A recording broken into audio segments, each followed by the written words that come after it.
저 유튜브 방송을 시청하시고 또 기대하고 이렇게 함께 시간을 나누는 분들께 시간도 감사드리면서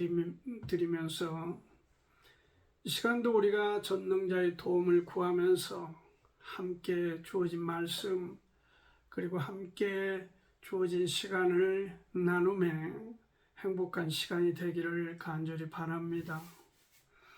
지금 사람들이 살아가는 모습을 보면 매우 힘들어 합니다. 나이를 상관하지 않고 남자, 여자 또는 노인, 어린아이 할 것 없이 다 그러합니다.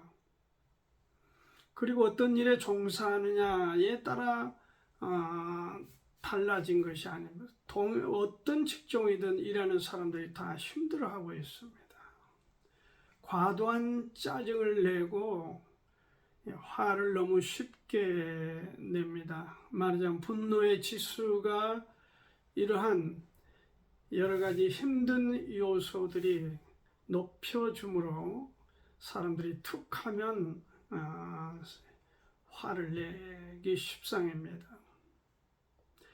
이 정치적으로나 사회적으로 우리에게 좀 안정감을 주거나 그러면 좋으련만 그렇지를 못합니다. 심지어 종교적인 면에 있어서도 예외가 아닌 듯 합니다. 매일 터져나오는 어떤 영적인 지도자들의 비리들을 보면서 우리는 위안을 받는 것이 아니라 더 깊은 상처를 받게 되는 것입니다.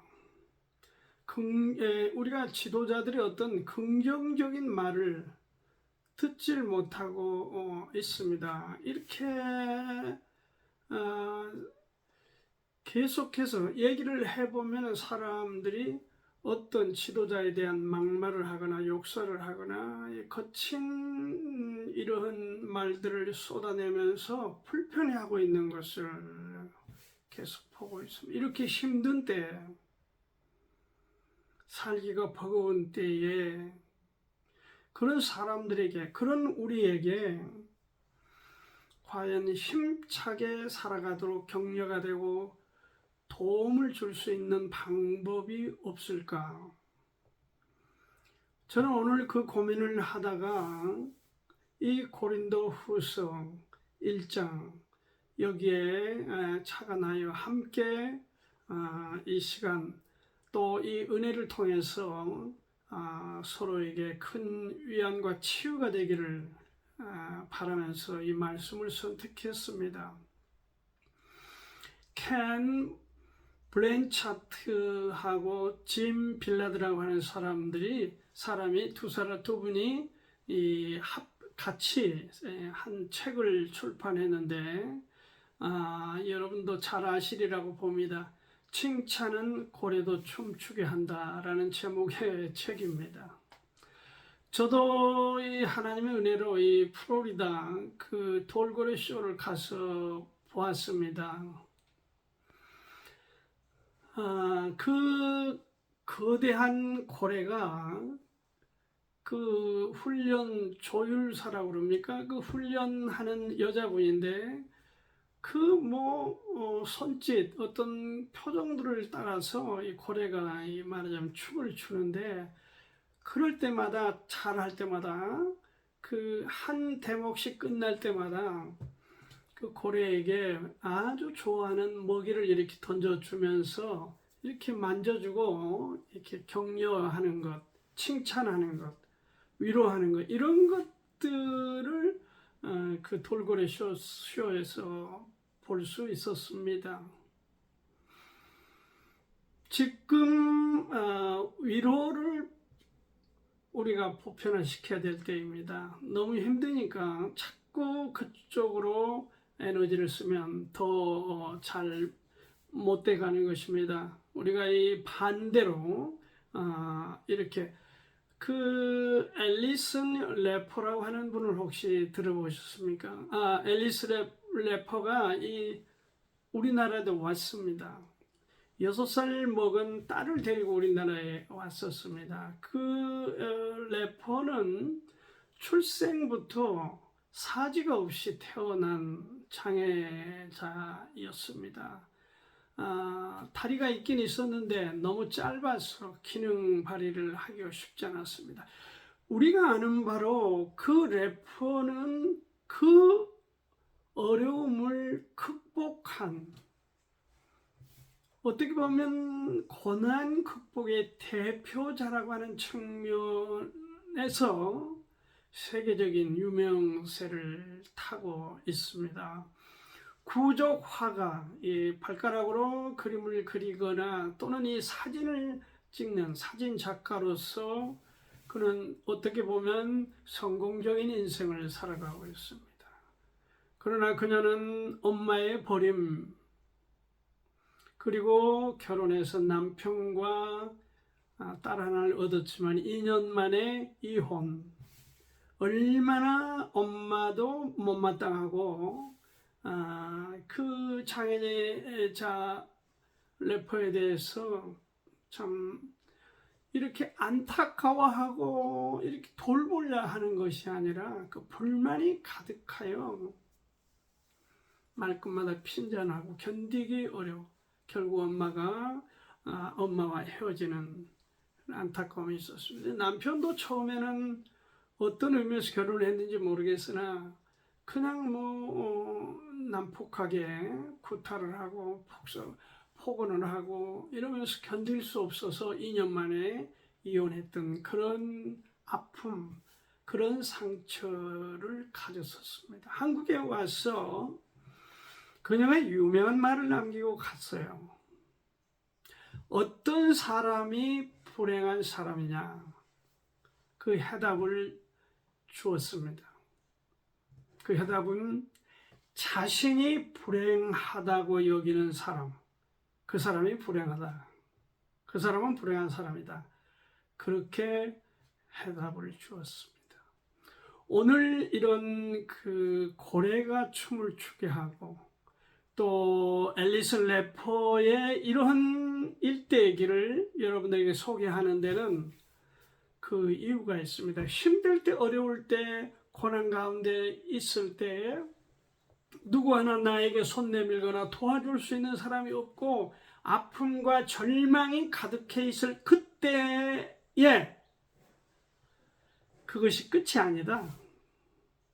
사람에게는 그보다 더 위에 있는 치유제가 있다. 그게 위로인데 그 위로는 삶의 원동력이다. 이런 주제의 말씀으로 이 시간 함께 은혜를 나누고 싶습니다. 먼저 우리가 알아야 될 게 있습니다. 그것은 고린도후서 여기 1장 3, 4절 찬송하리로다. 그는 우리 주 예수 그리스도의 하나님이시요 자비의 아버지시요 모든 위로의 하나님이시며 우리의 모든 환난 중에서 우리를 위로하사 우리로 하여금 하나님께 받는 위로로서 모든 환난 중에 있는 자들을 능히 위로하게 하시는 이시로다.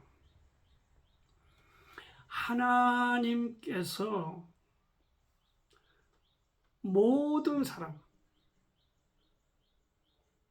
자녀들이든 아니든 모든 사람의 위로자가 됨을 우리가 먼저 확실히 알았으면 좋겠습니다. 성도들은, 특히 그리스도 안에 있는 성도들은 감사할 일이 많이 있지만 모든 것 위에 진짜 감사해야 될 거는 내 곁에, 우리 곁에 위로의 주님이 계시다 하는 그 문제입니다.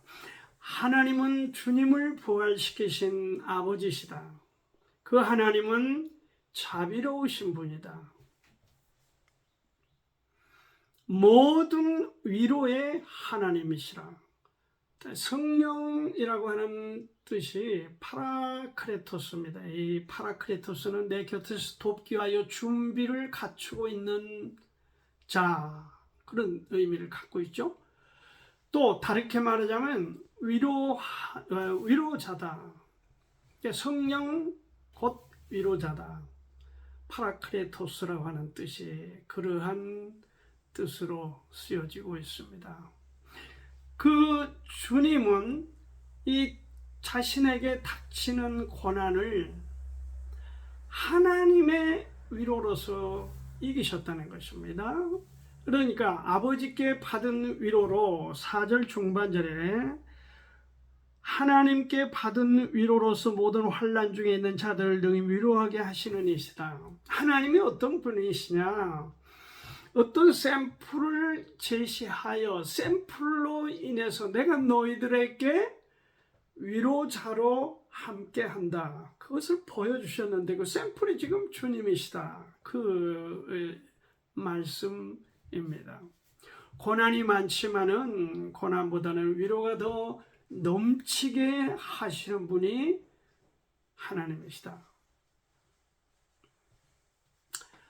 여기 위로라고 하는 이 말씀, 지금 그리스도의 하나님이시오, 자비의 아버지시오, 모든 위로의 하나님이시다 할 때 위로는 분사형입니다. 현재도 진행되고 있다. 계속된다.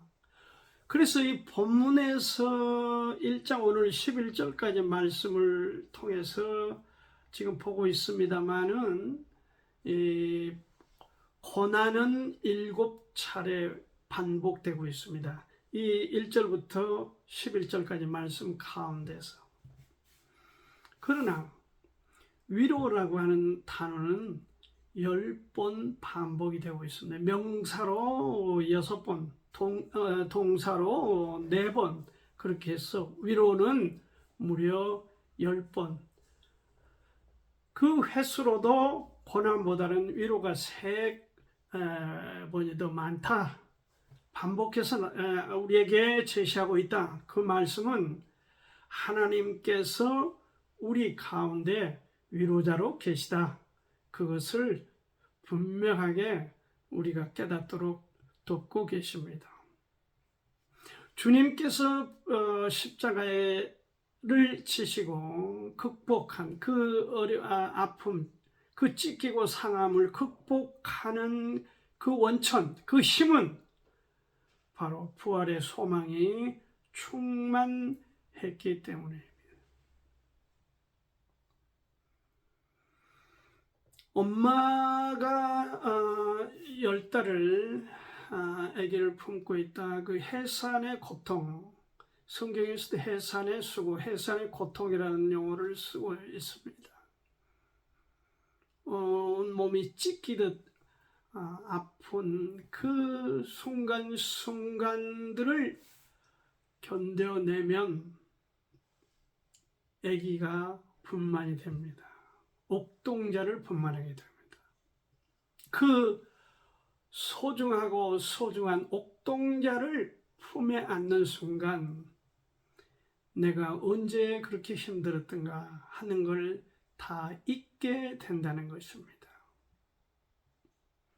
그래서 또 아기를 낳고 싶어 한다 하는 것을 여러분도 알고 저도 아는 사실입니다. 그러므로 우리가 알아야 될 게 있는 중요한 것은 뭐냐면은 하나님이 우리의 성도들뿐만 아니라 불신자까지 모든 사람에게 위로자로 계시다. 어디에?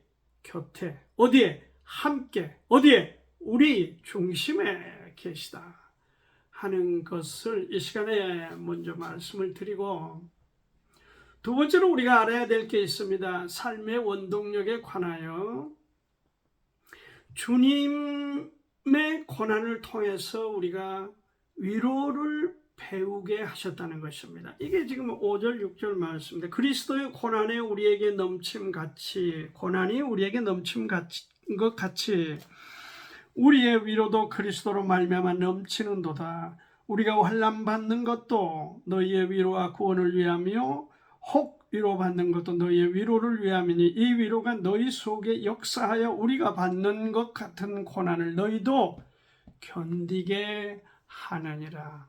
고난 따위는 별게 아니라는 것입니다. 무엇에 충만하면, 우리가 위로에 충만해지면 고난은 별게 아니다. 너끈히 이길 수 있다.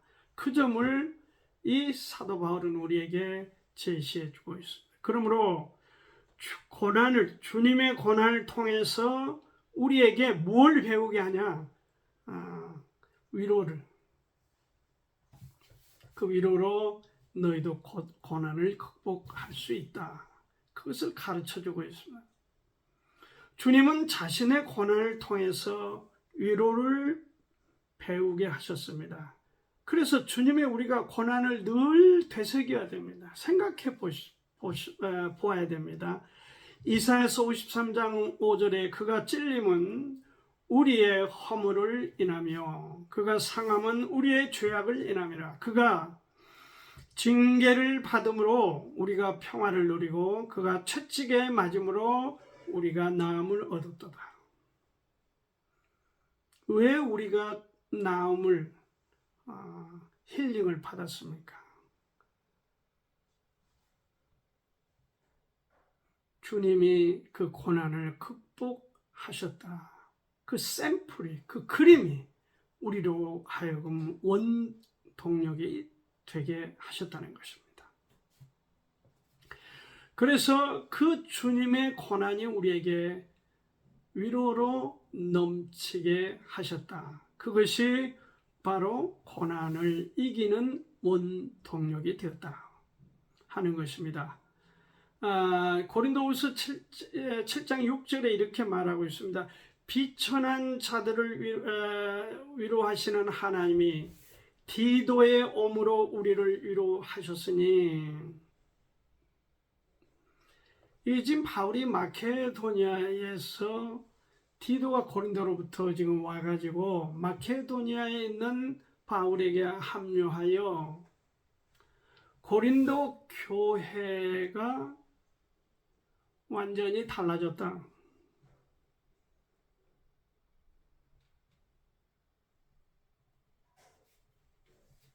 그것을 전해 주었습니다. 그 소식을 들은 바울이 얼마나 감격했겠습니까?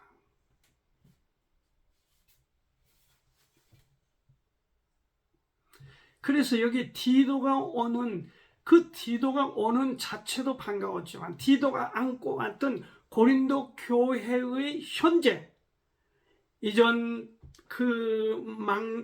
그냥 세상보다 더 세상적이던 그 교회가, 사람들이, 그 성도들이 제 위치에 돌아와서 달라진, 변화된 현재 고린도 교회의 상황을 듣고 바울이 말할 수 없는 위로를 받았다. 주님의 고난을 통해서 우리가 위로를 받아야 합니다. 위로가 되어야 합니다. 주님 따로, 나 따로 아닙니다. 주님은 나와 함께, 내 중심에, 내 곁에 그렇게 계시기 때문입니다. 주님은 우리에게 믿음 안에 고난들을, 위안을 통해서 극복했던 선진들에 대해서 이 창세기부터 계시록까지 줄기차게 제시하여 주고 있습니다. 우리는 그런 샘플들을 보면서, 야, 이건 나만 당하는 고난인가, 아픔인가, 어려움인가, 그러면서 낙심하고 다른 못된 생각을 하나님이 주신 소중한 생명을 훼손하거나 이런 생각을 하는 것은 어리석은 사람 중에 어리석은 사람이요, 멍청한 사람 중에 가장 멍청한 사람이다 하는 점을 말씀드리고 싶습니다. 이전 선진들이 하는 말이 있습니다. 형제의 남학신을 신어보지 아니하고 그 형제를 비난하지 말아라. 고난을 우리가 극복하는, 그러니까 어떤 사람이 고난에 처해있든 어떤 사람이 그걸 극복했든 간에 우리가 사람들을 통해서 교훈을 받고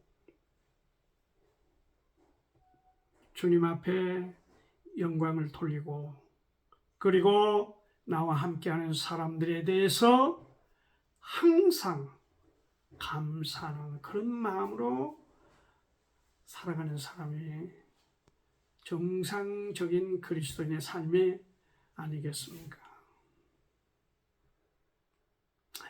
한 가지 더 우리가 알아야 될 것 말씀을 나누고 싶습니다. 7절에 보면은 너희를 위한 우리의 소망이 견고함은 너희가 고난에 참여하는 자가 된 것 같이 위로에도 그러할 줄 알미라. 10절에 보면 그가 이같이 큰 사명에서 우리를 건지셨고 또 건지시리라. 또한 이후에라도 건지시기를 그를 의지하여 바라노라. 11절 너희도 우리를 위하여 간구함으로 도우라. 이는 우리가 많은 사람의 기도로 얻은 은사를 인하여 많은 사람도 우리를 위하여 감사하게 하려 함이라. 여기 많은 사람의 기도로 그랬는데 조금 더 실감나게 표현을 하자면 많은 사람들의 얼굴로 이렇게 되어 있습니다. 우리 주위에 고난을 당하는 사람들이 너무 많습니다. 우리가 주님으로부터 위로를 받습니다. 왜냐하면 하나님이 그렇게 그림을 제시하여 우리에게 위로자이신 하나님께서 아들 예수를 통해서 위로를 받도록 깨닫도록 그렇게 축복해 주셨습니다. 이제 우리가 축복을 받은 사람으로서 다른 사람을 위로하고 돕게 하신 것을 우리가 알아야 된다는 것을 지금 읽은 본문에서 말씀하고 있습니다. 고린도 교회 안에도 어려움을 당하는 성도들이 너무 많았습니다. 6절 중반에 보면은 너희 속에 역사하여, 고린도 교회에도 잘 나간 사람만 있는 게 아니고 다수가 어려움 가운데 고난 가운데 힘겹게 그렇게 버거운 생애를 살아간 사람들이 많았습니다. 오늘 우리에게도 계속되고 있습니다. 우리는 IMF만 넘어가면 되겠지. 아니, 이번 일만 풀리면, 이번 일만 해결되면, 이번 일만 잘 되면은 내가 어떻게 할 수도 있고 어떻게 되겠지. 속지 마시기를 바랍니다. 인생 자체가 험산출령입니다. 산 넘어 산이에요. 내 문제가 완전히 해결되면 내가 너를 돕겠다. 내 문제가 완전히 정리되면 내가 어떤 일을 하겠다. 내가 어떻게 이번 건이 해결이 되면 하나님께 어떻게 했다. 그런 것들은 다 망상입니다. 그런 생각은 버리십시오. 버리세요. 지금 우리가 받은 위로를 나누는 것이 정답입니다. 6절 하반에 그렇게 말하고 있어요. 너희 속에 역사하여 우리가 받는 것 같은 고난을 너희도 견디게 한다. 그러니까 지금 위로를 해야 돼요. 그래서 제가 꼭 이 말씀을 준비하면서 제 생각 속에 중심에 있는 것 중에 하나는 이 크리스찬들은 특히 성도들, 물론 다 마찬가지지만 성도들은 언어, 말에 있어서 항상 절제해야 된다 하는 것을 말씀드리고 싶습니다. 어떤 분이 대통령을 비난하는 쪽에서 설명하면서 대통령의 언어를 잃어버린 게 가장 큰 심각한 문제다. 그렇게 하는 방송을 본 적이 있습니다. 언어가 중요합니다. 크리스찬들은 크리스찬들의 언어가 있습니다. 여러분, 위로받은 사람은 위로를 할 수 있는 영어를 써야 됩니다.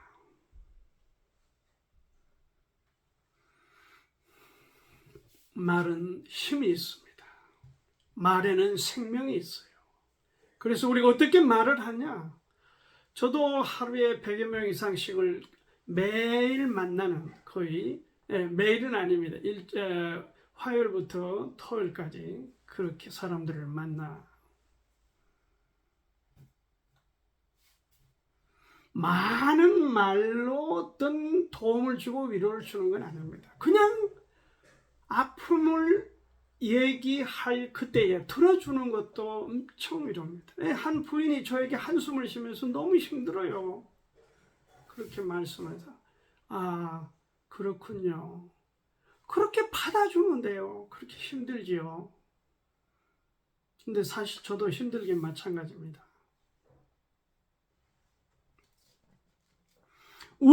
내가 경험한 위로를 지금 나누어야 되는 것입니다. 4절 하반에도 그랬어요. 모든 환난 중에 있는 자들을 능히 위로하게 하시는 이시다.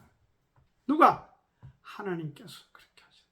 누구를 통해? 주님을 통해서 우리에게 오늘까지 왔습니다. 이제 우리는 다른 사람에게 그 일을 해야 됩니다. 손을 펴야 됩니다. 그리고 고운 말을 통해서 사람들을 위로하는, 그래서 그들도 우리와 함께 어려운 고난을 극복해 가는 대열에 설 수 있도록 우리에게 그 의무가, 사명이 주어진 것입니다. 여러분, 혹시 조엘이라고 하는 이름을 기억한지 모르겠습니다. 20개월 된 아이가 어른들의 실수로 이게 화상을 입어서 85%, 거의 그냥 15% 놔두고 전신이 화상을 입었어요. 그래서 의사들이 생존 가능성 딱 10%를 냈어요. 그런데 조엘은 그 10%를 통과하여 바늘길을 통과했습니다. 엄청난 지금 영향을 미치고 있습니다. 우리나라도 왔습니다. 얼굴이랑 여러 번 수술을 했지만은 정말 온전하지 못한 그런 외관을 우리가 볼 수 있었습니다. 그가 남긴 큰 덩어리의 교훈의 말이 있습니다. 사람은 육체보다 건강치 못한 정신이 문제입니다. 그는 그렇게 우리에게 교훈을 던지고 갔습니다. 여러분, 우리가 육체적으로 건강하냐? 중요합니다. 그러나 한 가지, 그 육체를 움직이는 정신 건강은 육체의 건강보다 훨씬 중요하다. 여러분, 우리가 위로를 받았습니다. 이제는 우리는 그 위로를 건강한 모습으로 다른 사람에게 나누어야 됩니다. 전해야 됩니다. 그래서 위로가 우리의 삶의 원동력이고 우리 삶의 원천이 되는 것을 사람들에게 전하고, 그렇게 위로하는 축복의 대열에 우리 모두가 설 수 있기를 간절히 바랍니다.